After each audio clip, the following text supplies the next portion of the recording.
दुआओं की कबूलियत और गुनाहों की बख्शिश के लिए माह मुबारक शाबान की जुमेरात को एक ख़ास अमल अहादीस में और रवायात में बयान हुआ है।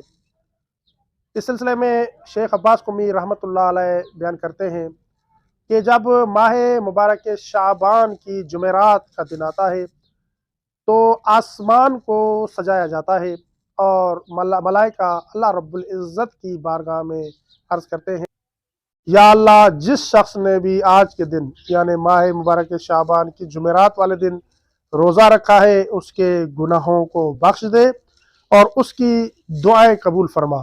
तो इसलिए जो मोमिनीन हाजात रखते हैं, तालिब हैं कि उनकी दुआएं कबूल हों, तो उन्हें चाहिए कि माह मुबारक शाबान के जुमेरात के दिन रोज़ा रखें कि माह मुबारक शाबान की जुमेरात के दिन रोज़ा रखने से अल्लाह रब्बुल इज़्ज़त इंसान की दुआओं को मुस्तजाब फरमाते हैं।